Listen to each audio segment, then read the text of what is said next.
할렐루야. 이 수요일 저녁을 맞아 하나님 앞에 예배하는 여러분들을 축복합니다.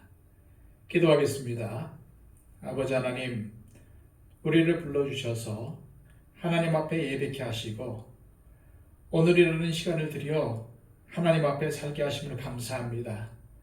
하나님, 그럼에도 불구하고 우리의 삶을 되짚어 보건대 후회뿐입니다. 아버지 하나님, 오늘도 하나님 앞에 엎드리오니 우리의 허물과 죄악을 사하여 주시옵소서.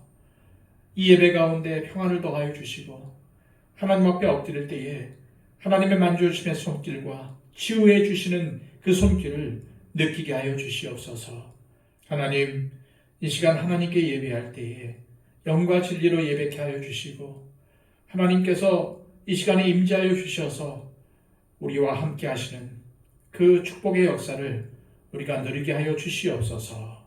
이 예배의 시간을 온전히 주님께 맡겨드리며 예수 그리스도의 이름으로 기도하옵나이다. 아멘. 다 함께 찬송가 428장 찬양 드립니다.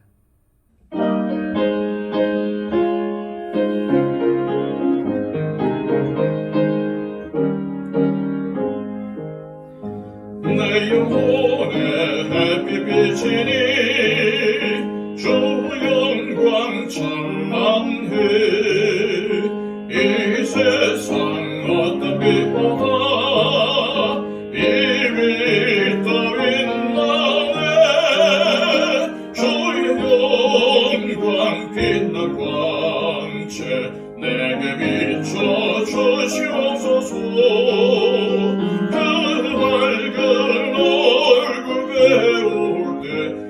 내 영혼 기쁘다. 내 영혼엔 노래 있으니 주 찬양합니다. 주 귀를 기울이시사 다 듣고 계시네. 주의 영광 빛난 광채 내게 비춰 주시옵소서. 그 밝은 얼굴 배울 때 나의 영혼 기쁘다.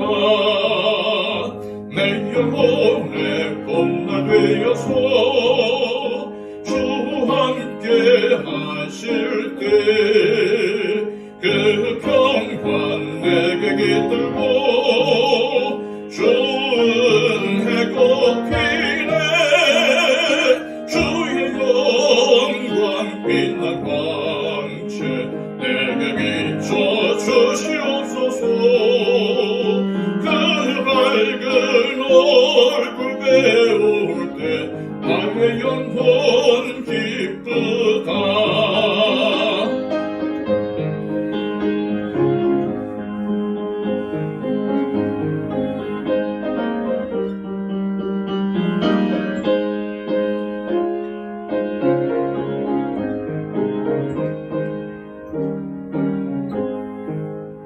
내 영혼에 희락이 있고 큰 소망 넘치네. 주 예수 보고 주시고 또 내려주시네. 주의 영광 빛난 광채 내게 비춰 주시옵소서. 그 밝은 얼굴 배울 때 나의 영혼 기쁘다. 찬송 하나 더 하겠습니다. 찬송가 425장입니다.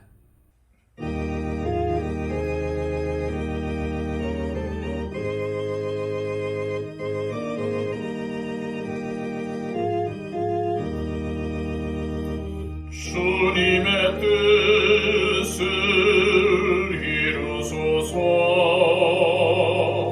고요한 중에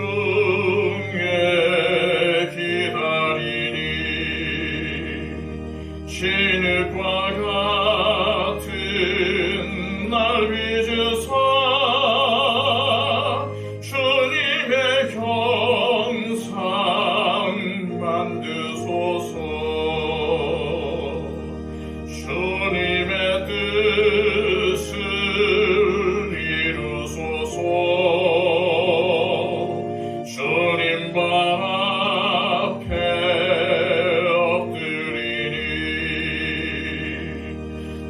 나의 맘속을 살피시사 눈보다 희게 하옵소서. 주님의 뜻을 이루소서. 병들어 몸이 피곤할 때 권능의 손을 내게 펴사 강건케 하여 주옵소서. 주님의 뜻을 이루소서. 온전히 나를 주장하사 주님과 함께 동행함을 만민이 알게 하옵소서.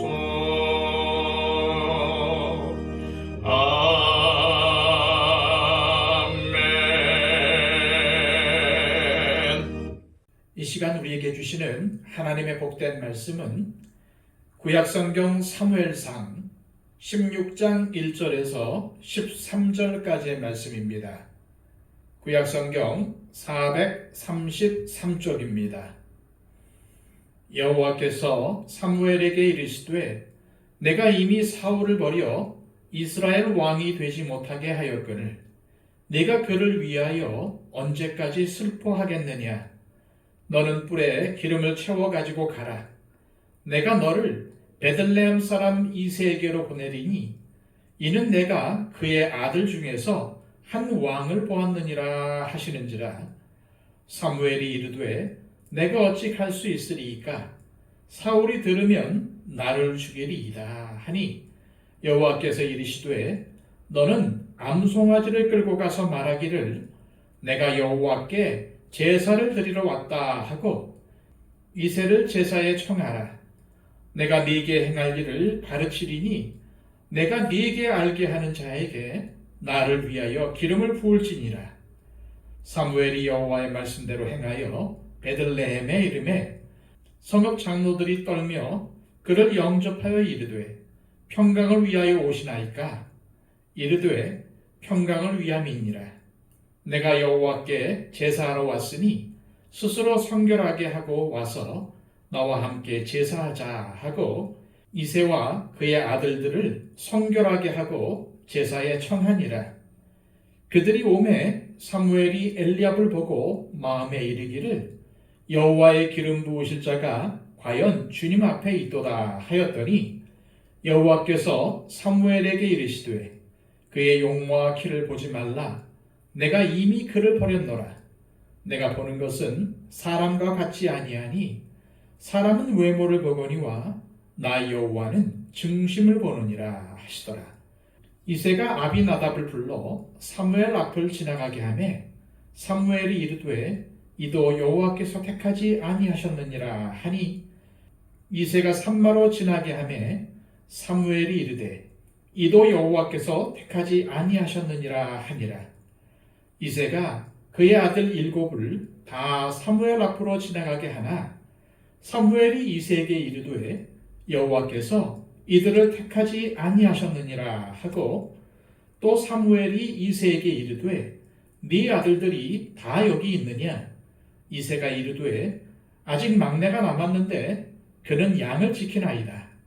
사무엘이 이새에게 이르되 사람을 보내어 그를 데려오라. 그가 여기 오기까지는 우리가 식사 자리에 앉지 아니하겠노라. 이에 사람을 보내어 그를 데려오매 그의 빛이 붉고 눈이 빼어나고 얼굴이 아름답더라. 여호와께서 이르시되 이가 그니 일어나 기름을 부으라 하시는지라. 사무엘이 기름 뿔병을 가져다가 그의 형제 중에서 그에게 부었더니 이날 이후로 다윗이 여호와의 영에게 크게 감동되니라. 사무엘이 떠나서 라마로 가니라. 아멘.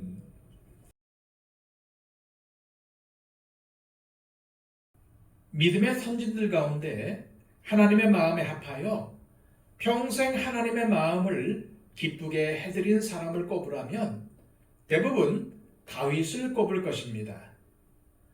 오늘 수요 예배부터 다윗의 삶과 믿음을 묵상하면서 우리도 다윗을 본받아 하나님의 마음에 합한 사람으로 하나님을 기쁘시게 해드리는 삶을 사시길 소망합니다. 사무엘상 앞부분을 보면 하나님이 택하신 첫 번째 왕은 사울입니다. 하지만 사울은 자신을 왕으로 세운 하나님의 은혜를 저버리고 하나님의 말씀에 불순종하며 타락의 길로 가게 됩니다.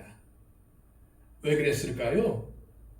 사울은 자신이 왕이니까 자기 마음대로 모든 것을 할 수 있다고 생각한 것입니다.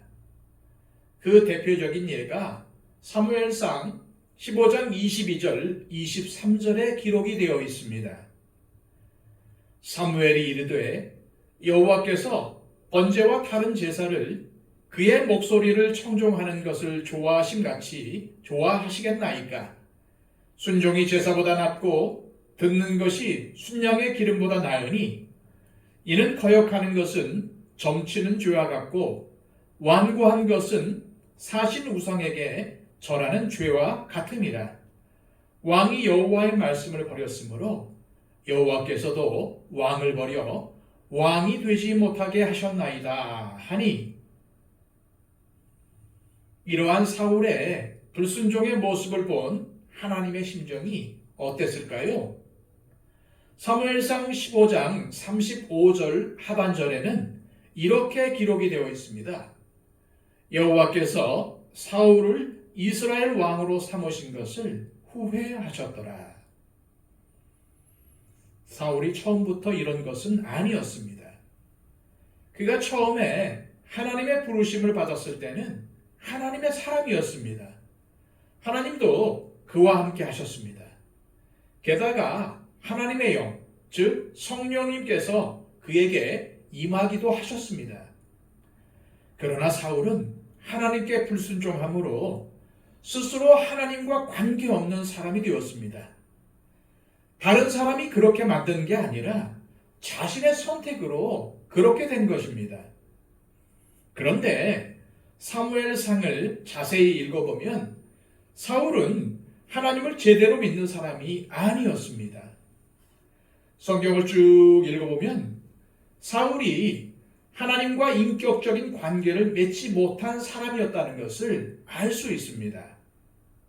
그는 그저 하나님에 대해서 어느 정도만 아는 사람이었을 뿐 하나님을 정말로 믿는 사람은 아니었던 것입니다. 그러다가 결정적일 때 진짜 모습이 드러나게 되었던 것이죠. 결국 하나님이 사울을 너는 됐다, 이제 너는 내 사람이 아니다 라고 버리신 것이 아니라 사울이 하나님을 버린 것입니다. 그러자 하나님은 당신을 버린 사람을 더 이상 사용할 수 없으신 것입니다. 사용하시고 싶으셔도 그 사람이 하나님을 거부하기 때문에 더 이상 사용할 수가 없으십니다. 그래서 하나님은 사무엘에게 명령하여 당신에게 순종하는 새 왕을 세우라고 하십니다. 1절입니다. 여호와께서 사무엘에게 이르시되 내가 이미 사울을 버려 이스라엘 왕이 되지 못하게 하였거늘 네가 그를 위하여 언제까지 슬퍼하겠느냐? 너는 뿔에 기름을 채워 가지고 가라. 내가 너를 베들레헴 사람 이새에게로 보내리니 이는 내가 그의 아들 중에서 한 왕을 보았느니라 하시는지라. 하나님은 이새의 아들 중 하나를 왕으로 보셨다는 것입니다. 당시 사무엘이 이스라엘의 사사요 하나님의 선지자로 활동하고 있었기 때문에 사울을 왕으로 세울 때도 사무엘이 사울에게 기름을 부어 왕으로 세웠습니다. 그런데 이제 하나님은 사무엘에게 베들레헴으로 가서 이새의 아들들 가운데 하나를 왕으로 기름을 부어 세우라고 명령을 하십니다. 그러나 사무엘은 하나님의 명령을 수행하는 데 있어서 어려움을 호소합니다. 2절, 3절입니다. 사무엘이 이르되 내가 어찌 갈 수 있으리이까? 사울이 들으면 나를 죽이리이다 하니 여호와께서 이르시되 너는 암송아지를 끌고 가서 말하기를 내가 여호와께 제사를 드리러 왔다 하고 이새를 제사에 청하라. 내가 네게 할 일을 가르치리니 내가 네게 알게 하는 자에게 나를 위하여 기름을 부을지니라. 무슨 말씀입니까? 사무엘은 할 일 없이 이것저것을 다니는 선지자가 아니었기에 사무엘이 지금 베들레헴으로 갔다는 소식을 사울 왕이 듣게 되면 혹시 사무엘이 딴 생각을 하는 것이 아닌가, 즉 내란이나 반역을 도모하는 게 아닌가 하고 의심하면서 자기를 죽일지도 모른다는 것입니다.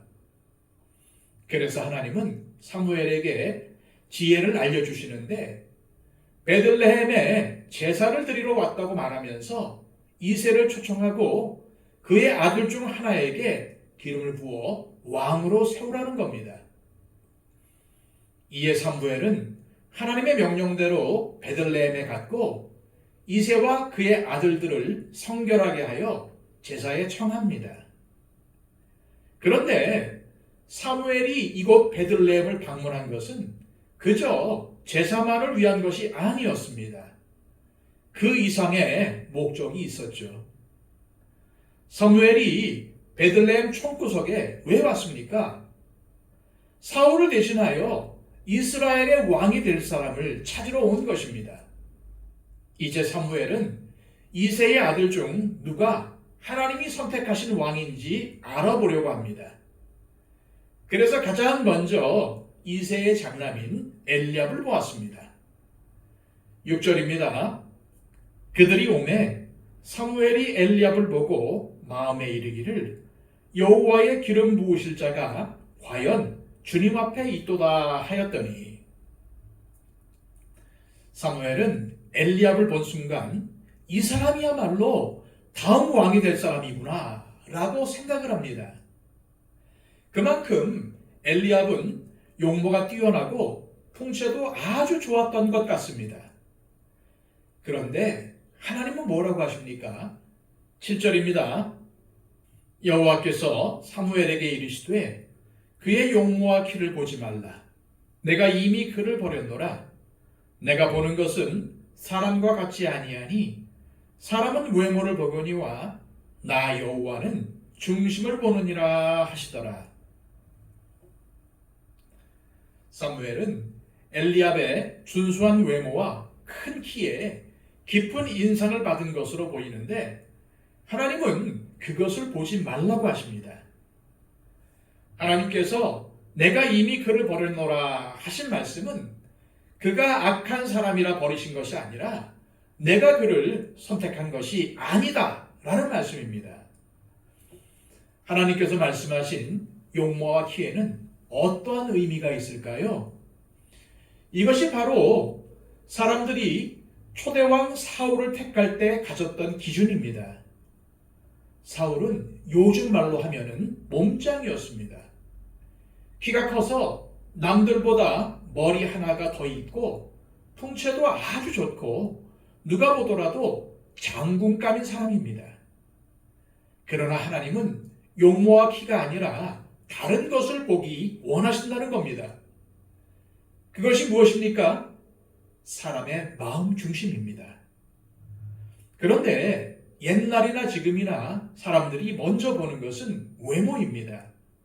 그래서 우리가 외모를 잘 가꾸기 위해서 애를 쓰지 않습니까? 그래서 용모가 경쟁력이다 라는 말도 있고 예쁘면 다 용서된다 라는 말들도 생긴 것입니다. 아마도 사람들은 세상 끝날까지 외모를 가장 중요하게 여길 것입니다. 그러나 하나님은 중심을 보신다는 것입니다. 미국의 한 방송국에서 이러한 실험을 했다고 합니다. 사람들이 많이 다니는 곳에 화장을 세련되게 한 미니스커트를 입은 아주 예쁜 여성이 사과가 잔뜩 들어있는 봉지를 들고 서 있습니다. 그러다가 사과를 떨어뜨렸더니 곧바로 지나가던 남자들이 도와주었고 저쪽에 있었던 남자들도 뛰어와서 도와주더라는 것입니다. 그런데 한두 시간 후에 똑같은 여성이 이번에는 옷을 추레하게 입고 머리도 부스스하게 하고 두껍고 까만 뿔대 안경을 쓴 채로 사과 봉지를 똑같이 안고 있다가 떨어뜨리니까 지나가던 남자들이 한심하라는 듯 쳐다보면서 그냥 지나가더라는 겁니다. 여성은 다른 사람이 아니라 똑같은 사람이었습니다. 이처럼 사람들은 외모를 많이 따집니다. 우리도 마찬가지고요. 그런데 문제는 겉으로 보이는 것만 가지고 판단한다는 것입니다. 그래서 사람들에게 예쁘게 보이기 위해서 성형수술도 마다하지 않지 않습니까? 또 피부관리나 치아 교정에도 엄청난 돈을 들입니다. 운동도 열심히 해서 근육질이나 날씬한 몸매를 가지려고 그렇게 노력을 합니다. 그래서 몸짱이니 얼짱이니 하는 말도 나온 거죠. 그러나 하나님은 뭐라고 하십니까? 그런 용모와 키가 아니라 마음 중심을 보신다는 것입니다. 그러니까 하나님에게는 얼짱이냐 몸짱이냐가 중요한 게 아니라 마음의 중심이 어떤지가 가장 중요하다는 것입니다.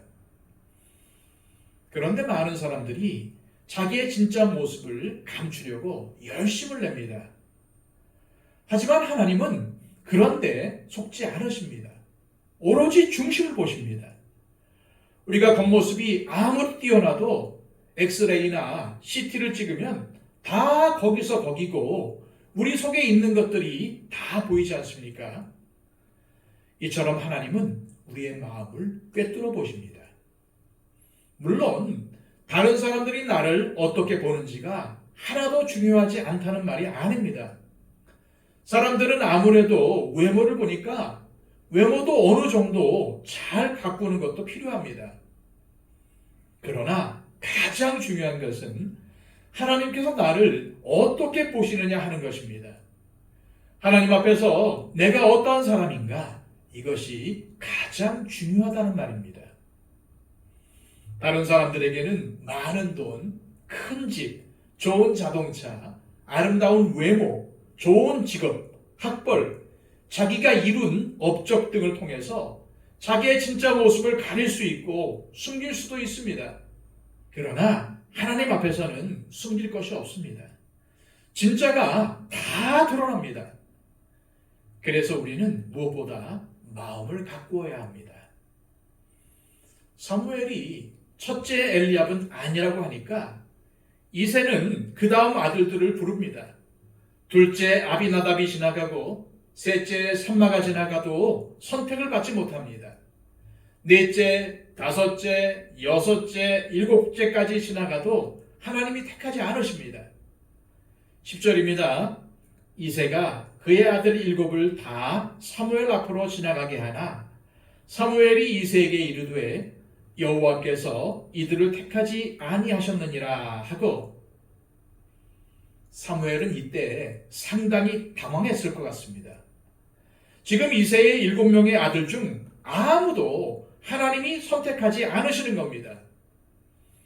그렇다면 혹시 내가 하나님의 말씀을 제대로 못 들은 것은 아닌가? 아니면 내가 이제 선지자로서의 영감이 떨어진 건가? 이렇게 곰곰이 자신을 점검해 보아도 그건 아닙니다. 자기는 제대로 왔습니다. 분명히 하나님께서 말씀하신 대로 순종한 것입니다. 그렇다면 어떠한 생각이 들겠습니까? 또 다른 아들이 있는 것은 아닌가 하는 생각을 할 수밖에 없습니다. 그래서 이렇게 말하죠. 11절입니다. 또 사무엘이 이새에게 이르되 네 아들들이 다 여기 있느냐? 이새가 이르되 아직 막내가 남았는데 그는 양을 지키나이다. 사무엘이 이새에게 이르되 사람을 보내어 그를 데려오라. 그가 여기 오기까지는 우리가 식사 자리에 앉지 아니하겠노라. 이새에게는 또 다른 아들이 있었습니다. 그가 바로 누굽니까? 다윗입니다. 그러나 그는 이름도 밝혀지지 않은 채 이 무대에 등장합니다. 그의 아버지가 그를 뭐라고 부릅니까? 다윗이라는 이름이 아니라 막내라고 합니다. 막내라는 말은 무시하는 말은 아닌데 이전 성경에는 막내가 아니라 말째라고 번역했습니다. 그런데 이 말째라는 말에는 왠지 무시하는 듯한 마음이 들어가 있습니다. 실제로 이 막내라는 말의 원어적 의미는 하찮고 그다지 중요하지 않은 사람이라는 뜻이 담겨 있습니다. 그러니까 다윗은 중요한 자리에 나서서는 안 되고 빠져야 하는 집안 꼬마에 불과했던 겁니다. 이처럼 다윗은 외형적인 조건에서는 성공하기 힘든 상황에 있었습니다. 8형제 중 막내였고 아버지가 부르러 보내지도 않을 만큼 형들에 가려져서 존재감이 없었습니다. 요즘 말로 말하면 존재감이 1도 없었습니다. 다시 말해 나이로 보나 능력으로 보나 인정받을 만한 사람이 아니었다는 말입니다. 그의 아버지가 그를 무시하며 그냥 막내 하나 남았다고 제대로 취급도 안 해주었다는 것. 형들은 다 불렀는데 그는 안 불렀다는 것은 그가 집안에서 맡은 일만 보아도 알 수가 있습니다. 다윗은 양치기였는데 이것은 집안일 가운데 상대적으로 힘이 덜 드는 일이고 별로 잘하지 못해도 큰 손해를 끼치지 않는 일이었습니다. 물론 맹수가 와서 양을 잡아먹으면 손해가 나지만 그것은 어쩔 수 없는 일이라고 보기 때문에 별로 중요하지 않은 아들에게 양을 맡깁니다. 그런데 나중에 보면 나오지만 다윗은 다른 사람들이 그렇게 하찮게 여기는 일이라도 아주 열심히 감당했습니다. 그날 다윗은 양치기로 일한다고 양떼를 데리고 집에서 멀리 떨어진 곳에 가 있었고 또 무시당하는 천덕꾸러기 막내였기에 그날 제사에 그를 불러야 한다고 생각한 사람은 아무도 없었습니다. 막내는 굳이 참석하지 않아도 된다고 생각을 했던 것입니다. 그러나 사무엘은 막내를 반드시 데려와야 한다고 고집을 부립니다. 역시 지금이나 옛날이나 먹는 것이 중요합니다. 그가 여기 오기까지는 우리가 식사 자리에 앉지 아니하겠노라. 사무엘은 그냥 데려오라고 하면은 안 데려올까봐 그럼 밥을 안 먹겠다라고 한 것입니다. 그래서 사람을 보내 빨리 데려오게 하는데 사무엘 앞에 선 다윗은 어떤 모습이었습니까? 12절입니다. 이에 사람을 보내어 그를 데려오매 그의 빛이 붉고 눈이 빼어나고 얼굴이 아름답더라.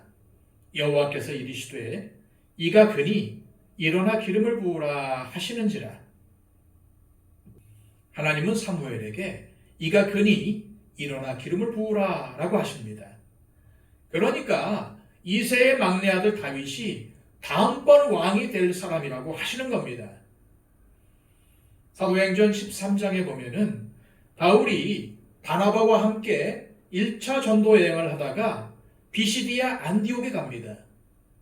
거기서 안식일이 되어 유대인의 회당에 들어가서 말씀을 전하는데 그때 하나님이 사울을 패하시고 다윗을 세우시면서 이렇게 말씀하셨다고 합니다. 사도행전 13장 22절입니다. 패하시고 다윗을 왕으로 세우시고 증언하여 이르시되 내가 이새의 아들 다윗을 만나니 내 마음에 맞는 사람이라 내 뜻을 다 이루리라 하시더니 내 마음에 맞는 사람이라 라는 말이 바로 이가 그다라는 말씀입니다. 옛날 성경에는 내 마음에 합한 사람이라고 되어 있습니다.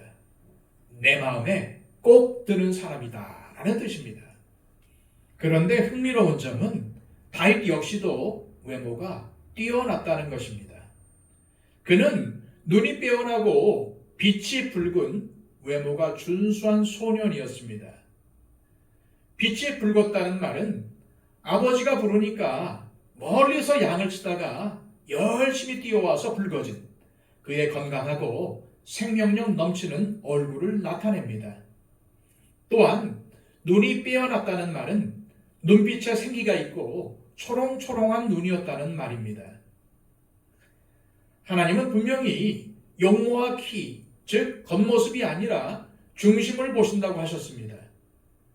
그런데 놀랍게도 다윗은 외모까지 아주 준수한 사람이었다는 말입니다. 그런데 중요한 것은 다윗이 하나님의 택하심을 받은 것이 외모 때문이 아니었다는 사실입니다. 외모가 아니라 마음의 중심이 올바른 사람이었기 때문에 하나님께서 다윗을 택하셨다는 말입니다. 7절을 새번역 성경의 말씀으로 읽겠습니다. 너는 그의 준수한 겉모습과 큰 키만을 보아서는 안 된다. 그는 내가 세운 사람이 아니다. 나는 사람이 판단하는 것처럼 그렇게 판단하지는 않는다. 사람은 겉모습만을 따라 판단하지만 나 주는 중심을 본다. 하나님은 사무엘에게 준수한 겉모습과 큰 키만을 보아서는 안 된다고 하십니다. 사람은 외모만 보고 판단하지만 주님은 중심을 보신다는 것입니다. 그러므로 하나님 앞에서는 외모가 좋으냐 안 좋으냐는 전혀 상관이 없습니다. 외모가 뛰어나도 좋고 안 뛰어나도 괜찮습니다. 마음의 중심이 가장 중요합니다. 외모가 어떻든 상관없이 다윗은 하나님의 마음에 맞는 사람이었습니다. 하나님은 그러한 다윗에게 기름을 부으라고 사무엘에게 명령하십니다. 13절입니다. 사무엘이 기름 뿔병을 가져다가 그의 형제 중에서 그에게 부었더니 이날 이후로 다윗이 여호와의 영에게 크게 감동되니라. 사무엘이 떠나서 라마로 가니라. 비로소 다윗이라는 이름이 처음으로 등장합니다. 그전에는 그냥 막내나 그로 나왔는데 이제는 다윗입니다.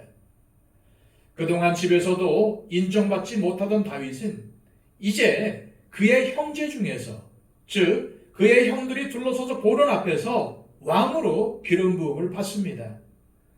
그동안 자기를 무시했던 아버지와 형들이 보는 앞에서 왕으로 기름 부음을 받은 것입니다. 사람들은 그동안 다윗을 인정해 주지 않았습니다. 심지어 아버지와 형들도 그를 무시했습니다. 그러나 하나님은 그동안 다윗의 순종과 마음의 중심을 보고 계셨습니다. 사람들이 무시해도 자신에게 맡겨진 일에 최선을 다하는 그의 태도를 보고 계셨다는 말입니다. 그리고 이제 하나님이 그를 인정해 주시고 왕으로 세웠다는 것을 모든 사람들 앞에서 선포하게 하십니다. 사실 다윗이 막내로서 집안의 인정을 받지 못한 것도, 목동의 일을 하게 된 것도 모두 다 그가 하나님이 쓰시는 사람으로 준비되기 위한 과정이었습니다. 다윗은 그러한 자신의 형편에 대해 낙담하거나 불평하기보다는 최선을 다해 살았습니다. 왜 나한테는 이런 일밖에 안 맡기나? 형들은 우대해 주면서 아버지는 왜 나를 무시하나? 하고 불평하거나 집안 탓을 하지 않고 나에게 맡겨진 일에는 최선을 다하겠다라고 하며 최선을 다했습니다. 자기에게 맡겨진 것이 무엇이든 사람들이 알아주든 알아주지 않든 최선을 다했다는 것입니다. 하나님은 바로 다윗의 그러한 마음의 중심을 보신 것입니다. 그리고 그를 선택하셨습니다. 그래서 이전까지 이름도 알려지지 않았던 소년 목동 다윗의 이름이 이제 역사의 한가운데 등장하게 된 것입니다. 게다가 그의 이름은 구약 성경에서 600번 이상, 신약 성경에서 60번 이상 나오는 가장 유명한 이름이 되었습니다. 심지어 메시아도 그의 집안에서 나오게 되었습니다. 그래서 예수님이 다윗의 동네 베들레헴에서 태어나신 것입니다. 다윗의 후손으로 오셔야 했기 때문이죠. 그러므로 지금 우리가 하는 모든 일에는 다 의미가 있습니다. 아무리 하찮은 일이라도, 아무리 보잘것없어 보이는 일이라도, 여러 가지 어려운 상황 때문에 한계가 있더라도 모든 것이 하나님께서 나를 준비시키는 과정입니다. 하나님께서 뭘 준비시키시겠습니까? 물론 이 땅에서 뭔가 더 큰 일을 하게 하시려는 준비가 될 수도 있고 천국에 잘 올 수 있는 준비일 수도 있습니다. 우리 인생에서 별것 아니라고 생각되는 순간도 하나님의 사명을 이루기 위한 준비의 과정일 수 있다는 것입니다. 그러한 사실을 우리가 믿는다면 어떠한 상황이 벌어져도 낙담하거나 불평할 수 없습니다. 또 어떠한 하찮은 일을 하고 있더라도 내가 이런 일이나 할 사람인 줄 알아 라며 분노할 필요도 없습니다. 사실 자기는 큰 일을 할 사람이기 때문에 이러한 작은 일을 해서도 안 되고 할 수 없다고 하는 사람들이 있습니다. 그러나 요셉을 보십시오. 그가 애굽의 총리가 될 야심을 품고 노예 생활을 하면서 계획적으로 움직인 것이 아닙니다. 그저 전능하신 하나님께 자신의 삶을 맡기고 비록 상황은 힘들지만 순간순간 자신에게 주어진 일에 최선을 다하며 살았을 뿐입니다. 그랬을 때 하나님께서 때가 되어 그를 세우신 것입니다. 다윗도 마찬가지입니다. 그가 왕이 되겠다는 야심을 품고 때를 기다린 것이 아닙니다. 그냥 매 순간 하나님께 자신의 삶을 맡기고 의지하면서 지금 주어진 일에 최선을 다해 살았던 것뿐입니다. 베들레헴의 이새라는 사람 집안에서 막내 아들로 양을 치는 것이 무슨 대단한 일이겠습니까? 누가 알아주겠습니까? 그런데도 그는 그 자리에서 최선을 다해 살았습니다. 하나님은 빈둥거리며 노는 사람을 불러 쓰신 적이 없으십니다. 내게 주어진 작은 일이라도 소홀히 하지 않고 성실히 할 때 하나님의 큰 일에 쓰임을 받게 되는 것입니다. 다윗이 바로 그런 사람이었습니다. 그동안 무시당하며 살았고 중요한 모임에는 초대받지도 못했던 목동 소녀는 이제 사무엘에게 기름 부음을 받은 후 성령의 충만함을 받고 마침내 자신의 이름으로 불리게 됩니다. 주어진 작은 일에 충성하며 하나님 앞에서 최선을 다했던 소년 다윗은 하나님의 인정을 받아 기름 부음을 받고 성령의 충만함을 입습니다. 이것은 다윗만이 아니라 우리에게도 일어날 수 있는 일입니다. 매 순간 하나님께 순종하며 아무리 작은 일이라도 거기에 최선을 다해 살아가는 사람을 하나님은 지켜보시다가 때가 되면 들어 쓰시는 것입니다. 이런 은혜가 저와 여러분에게 일어나기를 주님의 이름으로 축복합니다. 기도하겠습니다. 하나님 아버지, 믿음의 사람 다윗이 하나님께 부르심을 받는 장면을 묵상했습니다. 우리도 다윗처럼 아무리 하찮고 작은 일이라도 최선을 다해 성실히 감당하게 하시고 무엇보다 마음 중심을 살피시는 하나님 앞에서 신실하게 살아가게 하옵소서. 하나님의 역사는 다윗만이 아니라 믿음으로 살아가는 우리 모두에게 일어날 수 있음을 기억하게 하셔서 하나님 마음에 꼭 드는 사람으로 살아가게 하옵소서. 예수 그리스도의 이름으로 기도하옵나이다. 아멘.